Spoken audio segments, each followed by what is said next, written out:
अपने लिए नहीं, देश और धर्म के लिए मरने मारने वाला है, जीने वाला है। वीरांगना अवंतीबाई लोधी जी का चर्चा भी होती है और ये मेरा सौभाग्य है, कल प्रधानमंत्री जी ने एक मेडिकल कॉलेज का 9 मेडिकल कॉलेजेस का उद्घाटन किया। उसमें से एक मेडिकल कॉलेज वीरांगना अवंतीबाई लोधी जी के नाम पर भी है। ये हमारी सरकार ने राजू भैया के कहने पर और संदीप सिंह जी के कहने पर स्थापित किया।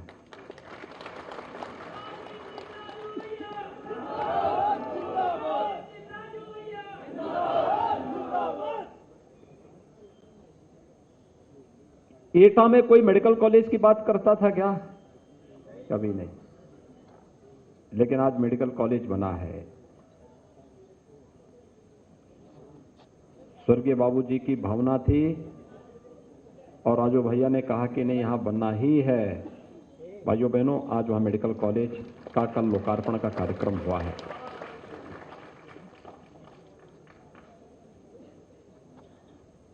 हम लोगों को प्रदेश में 3 महिला पीएससी बटालियन की स्थापना करनी थी। लोगों ने कहा नाम क्या होगा? हमने कहा एक नाम होगा वीरांगना अवंतीबाई के नाम पर। याद करिए, बदायूं का जो केंद्र बना है वह अवंतीबाई जी के नाम पर ही बनाया गया है। पीएससी की महिला बटालियन का नामकरण।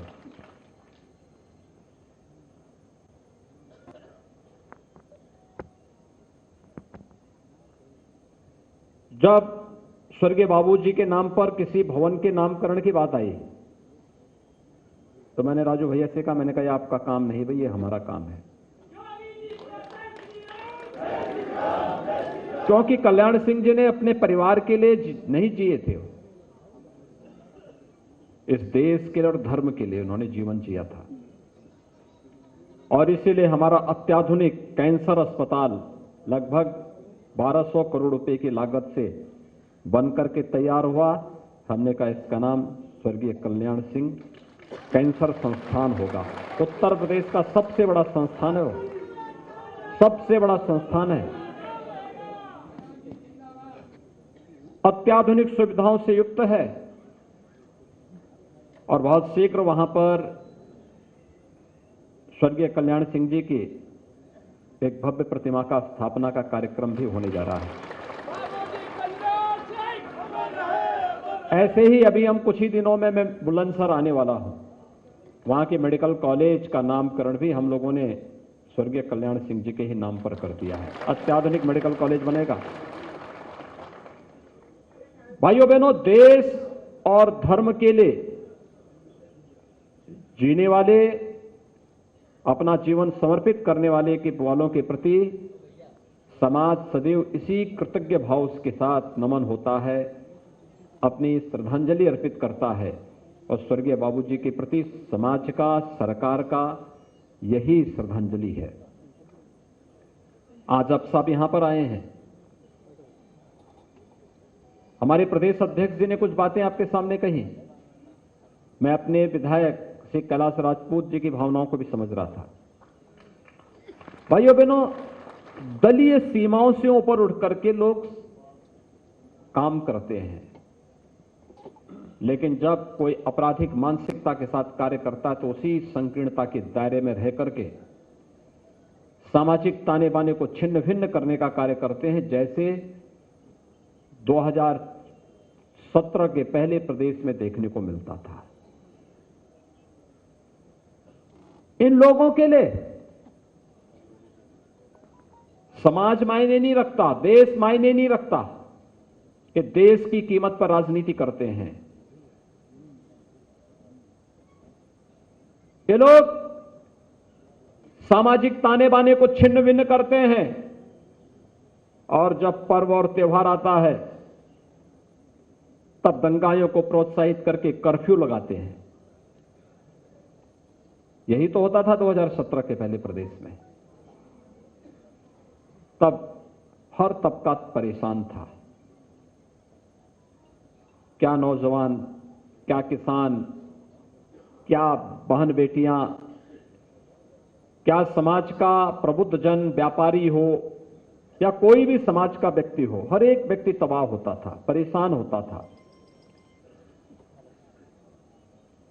2017 में हम लोगों को जो व्यवस्था मिली, प्रदेश की एक जर्जर व्यवस्था मिली, बिगड़ा हुआ प्रदेश मिला। लोग कहते थे कैसे होगा, हम कहते थे प्रधानमंत्री के रूप में मोदी जी हैं, उनका मार्गदर्शन है, और जिस प्रदेश में शासन की एक नजीर के रूप में स्वर्गीय बाबूजी ने जो भी व्यवस्था बनाई है, उत्तर प्रदेश उसी तर्ज पर आगे बढ़ेगा। और भाइयों बहनों, पिछले 4.5 वर्ष के अंदर परिवर्तन प्रदेश के अंदर हर एक क्षेत्र में देखने को मिला होगा, हर एक क्षेत्र में देखने को मिला है। आखिर ये सुविधाएं पहले भी लोगों को मिल सकती थी, गरीबों को मिल सकती थी, और किसी भी पार्टी का, किसी भी संस्था का कसौटी की जांच करनी हो तो सबसे महत्वपूर्ण माध्यम होता है जब संकट आए तब देखें। और इस सदी के सबसे बड़े संकट से वर्तमान में भी हम लोग जूझ रहे हैं, पूरा देश, पूरी दुनिया जूझ रही है कोरोना महामारी से। कोरोना महामारी के दौरान आप सबने देखा होगा, या तो केंद्र सरकार और प्रदेश सरकार कार्य कर रही थी, या भारतीय जनता पार्टी और राष्ट्रीय स्वयंसेवक संघ का स्वयंसेवक कार्य कर रहा था। बाकी अन्य दलों के लोग सो रहे थे, होम क्वारंटीन में थे, आइसोलेशन में थे। जब आपके संकट के समय, समाज के संकट के समय ये लोग आइसोलेशन में थे, तो चुनाव में भी इन्हें आइसोलेशन में भेजने की तैयारी होनी चाहिए। ये सामाजिक सम्मेलन इसी बात को लेकर के किए जा रहे हैं। आपने देखा होगा, मैं तो कोरोना के समय भी अलीगढ़ गया था। अलीगढ़ विश्वविद्यालय में भी मैंने बैठक की, अन्य संस्थाओं में भी बैठक की, अलग अलग जगहों का निरीक्षण किया। हमारे जितने भी माननीय सांसद, विधायकगण, नीचे भी जितने हमारे विधायकगण हैं, सभी लोग जगह जगह जा रहे थे। रोशन लाल जी का तो रोज ही फोन आ जाता था मेरे पास, रोज फोन करते थे, कभी किसानों की समस्या को लेकर के, कभी क्रय को लेकर के, कभी किसी अन्य चीज को लेकर के। मैं इनसे कहता था कि अरे पहले कोरोना से बचाओगे कि कोरोना से बच जाएगा, कोई दिक्कत नहीं, लेकिन अब किसानों का क्रय भी होना चाहिए। यानी एक तड़प है समाज के लिए, तब ये चीजें होती हैं। भाइयों बहनों, क्या इस प्रदेश के अंदर कांग्रेस को, सपा को और बसपा को शासन करने का अवसर नहीं मिला था क्या? और क्या उनकी जिम्मेदारी इस प्रदेश के प्रति नहीं थी? और एक दिल्ली वाले हैं, वे तो दिल्ली से यूपी बिहार वालों को ही भगा दिए थे। आज कह रहे हैं हम ये फ्री देंगे, वो फ्री देंगे। अरे जब अवसर मिला था, जब लॉकडाउन लगा था, सबसे पहले उत्तर प्रदेश के वासियों को, उत्तर प्रदेश के नागरिकों को इन्होंने दिल्ली से भगाने का काम किया था। और भाइयों बहनों, इनको बताने की आवश्यकता है कि दिल्ली संभाल नहीं पाए, एक छोटी सी दिल्ली संभाल नहीं पाए, यूपी और बिहार के लोगों को दिल्ली से भगा दिए। और जब उत्तर प्रदेश विधानसभा का चुनाव आ रहा है तो उत्तर प्रदेश नजर आ रहा है। पहले भगवान राम को गाली देते थे, लेकिन आज जब लगता है कि अब राम के बगैर नैया पार होने वाली नहीं है, तब अयोध्या में राम जन्मभूमि में दर्शन करने भी आ रहे हैं। अच्छी बात है, राम के महत्व को, राम के अस्तित्व को कम से कम इन्होंने स्वीकार तो किया। अन्यथा विपक्षी दलों का कोई नेता ऐसा नहीं जिन लोगों ने 6 दिसंबर 1992 को स्वर्गीय बाबूजी को कोसा न हो, कटघरे में न खड़ा किया हो, और पूरी मजबूती के साथ उस समय भी खड़े रहे बाबूजी। उन्होंने कहा था कि कोई जिम्मेदारी फिक्स होती है तो कल्याण सिंह के ऊपर होनी चाहिए, कल्याण सिंह इस जिम्मेदारी को लेने को तैयार है। यह है दमदार बात। और इसलिए भाइयों बहनों, आज मैं आपसे यही कहने के लिए आया हूं, पूछे एक बार विपक्षी नेताओं को, प्रदेश के अंदर सर्वाधिक समय तक शासन किया है कांग्रेस ने। अगर प्रदेश में बदहाली है, अव्यवस्था थी, अराजकता थी, गरीबी थी, इसके जिम्मेदार ये लोग हैं। सबसे अधिक समय तक इसके जिम्मेदार ये लोग हैं। सबसे अधिक समय तक कांग्रेस को शासन करने का अवसर प्राप्त हुआ। उसके बाद समाजवादी पार्टी और फिर बहुजन समाजवादी पार्टी। इन लोगों से पूछा जाना चाहिए कि आखिर उस कालखंड में इन्होंने अगर प्रदेश के हितों के लिए कुछ किया होता, अलीगढ़ के तालों के लिए, हापुड़ के पापड़ के लिए, रामपुर के चाकू के लिए, बरेली के चूड़ी के लिए इन्होंने कुछ किया होता, तो भाइयों बहनों, प्रदेश का नौजवान पलायन करने के लिए मजबूर नहीं होता। हमारी सरकार ने किया, प्रधानमंत्री मोदी जी के मार्गदर्शन में एक जनपद एक उत्पाद, और आज तो अलीगढ़ में डिफेंस कॉरिडोर का भी एक केंद्र स्थापित होकर के वहां तेजी के साथ रोजगार का सृजन भी होगा, आगे भी बढ़ेगा। स्वर्गीय बाबूजी जब मुख्यमंत्री थे, उन्होंने ताला नगरी के रूप में वहां एक व्यापक निवेश करवाया था, अलीगढ़ को पहचान दिलाई थी। हार्डवेयर के क्षेत्र में आज भी अलीगढ़ का कारीगर बहुत अच्छा काम करता है।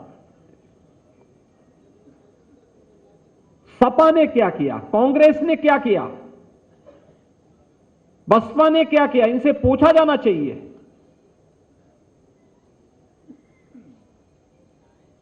एक एक जनपद की उत्पाद को आज प्रमोट करने का कार्य हो रहा है। वहां हाथरस की हींग हो, मेरठ के स्पोर्ट्स आइटम हो, फिरोजाबाद का ग्लास का उद्योग हो, मुरादाबाद का ब्रास की आइटम हो, अमरोहा का तबला हो, यानी अलग अलग जनपद को उसको उसकी पहचान के साथ जोड़ने का कार्य हो रहा है। लाखों नौजवान रोजगार से इससे जुड़ रहे हैं, लाखों नौजवान इस प्रक्रिया के साथ जुड़ रहे हैं। विकास एक नई ऊंचाइयों तक आगे बढ़ता हुआ दिखाई दे रहा है, और इसीलिए यह कार्य पहले भी हो सकता था। विश्वकर्मा श्रम सम्मान में आपने देखा होगा, विश्वकर्मा श्रम सम्मान में परंपरागत हस्तशिल्पी और कारीगरों को, वह लोहार है, राजमिस्त्री है, कारपेंटर है, स्वर्णकार है, हलवाई है, मोची है, धोबी है, यानी ये गांव में निवास करने वाला, जो गांधी जी के ग्राम स्वराज की परिकल्पना को साकार करता है, इन सब के निश्चित प्रशिक्षण के दौरान निश्चित मानदेय, फिर इन्हें बैंकों के साथ जोड़ना, फिर इनको जोड़ने के साथ इनकी आजीविका को बढ़ाना, इनके स्वावलंबन के पथ पर अग्रसर करना। माटी कला बोर्ड के माध्यम से आपने देखा होगा, गांव गांव में मिट्टी के दिया मूर्तियां मिल रही हैं। ये काम चीन क्यों हमें देगा, हमारा कारीगरी ये काम करेगा, हम उसको कला देंगे, हम उसको तकनीक देंगे, हम उसको डिजाइनिंग देंगे, और हम उसको आगे बढ़ाने का कार्य करेंगे। गांव समृद्ध होगा, पैसा गांव में रहेगा, गांव समृद्ध होगा। यही तो कार्य सरकार ने किया है। कानून व्यवस्था की स्थिति को बेहतर किया गया, तो कानून व्यवस्था की बेहतर स्थिति ने निवेश बढ़ाया, रोजगार दिया। आज हर तबके के नौजवान की नौकरी लग रही है, सरकारी नौकरी लग रही है, या निजी क्षेत्र में नौकरी लग रही है। पहले क्यों नहीं लगता था? पहले ये नौकरी को एक परिवार और एक खानदान क्यों अपनी गिरवी मान लेता था? आज तो कोई नहीं कर सकता। आज तो नौकरी पूरी पारदर्शी प्रक्रिया के साथ संपन्न हो रहा है। प्रदेश का नौजवान नौकरी पाएगा, प्रदेश के अंदर अपनी ऊर्जा और अपनी प्रतिभा का लाभ देगा, आज हो रहा है। पहले गरीबों को मकान नहीं मिलते थे, जाति देखी जाती थी, क्षेत्र और मजहब और मत देखा जाता था। आज तो 4.5 वर्ष में 43 लाख से अधिक नौजवान, 43 लाख से अधिक परिवारों को हम मकान दे चुके हैं, एक एक आवास उपलब्ध करा चुके हैं। 2 करोड़ 61 लाख से अधिक लोगों, परिवारों को एक एक शौचालय उपलब्ध करवा चुके हैं। हर ग्राम पंचायत में सामुदायिक शौचालय भी बन रहा है। उस शौचालय की देखभाल करने के लिए गांव की किसी एक महिला को जिम्मेदारी भी दी जा रही है। हर महीने 9,000 रुपए उस महिला को उपलब्ध करवाया जा रहा है। बिजली, निःशुल्क कनेक्शन और इंफ्रास्ट्रक्चर को आगे वहां तक बढ़ाने की व्यवस्था हो, या फिर 5 लाख रुपए का आयुष्मान भारत का कार्ड। कोरोना कालखंड में हर गरीब को फ्री में राशन, ये पहले भी दिया जा सकता था, पहले सोच नहीं थी। पहले की सोच केवल अपने व्यक्तिगत परिवार तक सीमित थी, एक खानदान तक सीमित थी। लेकिन आज पूरे प्रदेश को ही परिवार मान करके कार्य किया जा रहा है। पूरे देश को परिवार मान करके प्रधानमंत्री जी मार्गदर्शन भी देते हैं, नेतृत्व भी देते हैं, और पूरे देश को परिवार मान करके शासन की योजनाओं का लाभ दिया जा रहा है। यही अंतर है, और उस अंतर को एक एक नागरिक तक बताना की आवश्यकता है। पहले होड़ लगती थी। किस बात की होड़ लगती थी? होड़ इस बात की लगती थी कि कौन कितनी अवतार की पार्टी दे देगा, सरकारी आयोजन हो जाए। आज तो नहीं होते। अगर हमारा सेकुलर स्टेटस है तो सबके लिए समान होगा। पहले पर्व आते थे, होली आती थी, दीपावली आती थी, विजयादशमी आती थी, दुर्गा पूजा आती थी, जन्माष्टमी आती थी, शिवरात्रि आती थी, रामनवमी आती थी, कर्फ्यू लग जाता था, पर्व और त्योहार मनाने ही नहीं देते थे। एक तरफ कर्फ्यू, दूसरी तरफ प्रशासन का डंडा। आस्था को कैद करके रह जाते थे। आज तो ऐसा नहीं। आज तो आपकी आस्था के सामने कोरोना भी पस्त हो गया है। आपने देखा होगा, जैसे विजयादशमी आई, कोरोना समाप्त, बड़े भव्यता के साथ विजयादशमी के आयोजन हर जगह हुए। दीपावली आ रही है, कोरोना लगभग समाप्ति की ओर, और पूरी भव्यता के साथ दीपावली का आयोजन हर्ष और उल्लास के साथ, उमंग के साथ हर प्रदेशवासी मनाएगा। भाइयों बहनों, हमें देखना होगा पहले जो लोग थे वे क्या करते थे, कैसे करते थे, किस मानसिकता के साथ कार्य कर रहे थे। अभी मैं देख रहा था औरैया में हमारे लाखन सिंह राजपूत जी आए हैं, वहीं के हैं। एक विज्ञापन चला सपा का कि मैं आ रहा हूं, और वहां पे समाजवादी पार्टी के एक पदाधिकारी ने वहां 8 लोगों का अपहरण करके जबरदस्ती वसूली करना शुरू कर दिया।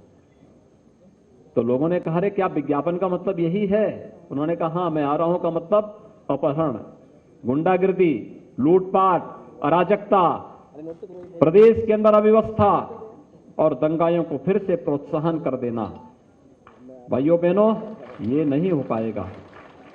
प्रदेश अब बदल चुका है। याद करिए, हमारी सरकार आई 2017 में, हमने पहला काम क्या किया?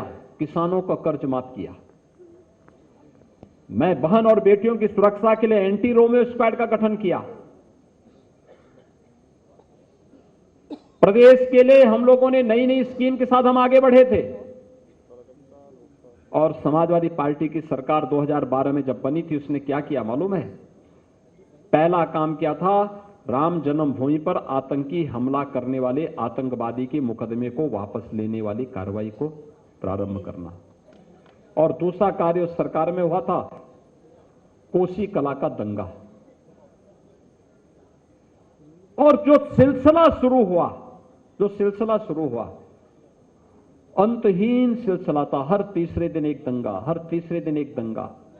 कोई पर्व और त्योहार नहीं मना सकते थे, कोई अपने को सुरक्षित नहीं कर सकता था। और ये तो समाजवादी पार्टी के साथ चस्पा है। एक 2005 की घटना है। मैं एक बार अलीगढ़ में गया था। अलीगढ़ में रामनवमी के दिन एक दंगा हो गया था,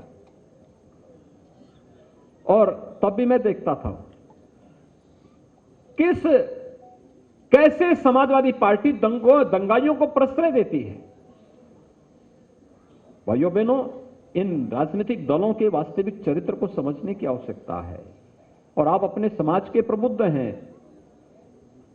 कोई एमपी है, कोई एमएलए है, कोई जिला पंचायत अध्यक्ष है, कोई ब्लॉक प्रमुख है, कोई जिला पंचायत का सदस्य है, कोई किसी बोर्ड और निगम का चेयरमैन है, कोई ग्राम प्रधान है, कोई क्षेत्र पंचायत समिति का सदस्य है, कोई किसी विद्यालय का प्रबंधक है, कोई समाज में अलग अलग क्षेत्र में छोटा और बड़ा उसका दायरा हो सकता है, कम या ज्यादा दायरा हो सकता है, लेकिन हर एक क्षेत्र में आप नेतृत्व देने वाले हैं, समाज के जागरूक प्रहरी हैं, तो समाज को अवगत कराने की जिम्मेदारी भी आपकी है। ये प्रदेश स्तर का सम्मेलन है। इतनी भारी संख्या में आप लोग आए हैं, कितनी भारी संख्या में, मुझे लगता है पूरा चारों तरफ भरा हुआ है। इस सभागार को इस रूप में भरा हुआ मैंने इससे पहले नहीं देखा।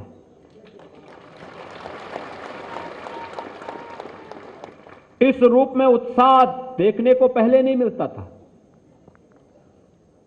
लेकिन स्वर्गीय बाबूजी के संस्कार, वीरांगना अवंती बाई की राष्ट्रभक्ति और भाइयों बहनों, उस परंपरा को आपके वर्तमान नेतृत्व जिस रूप में आपको आगे बढ़ाने का कार्य कर रहे हैं, आपकी जिम्मेदारी बनती है एक एक परिवार के पास, एक एक गांव, एक एक परिवार के पास जाकर के अवगत कराना।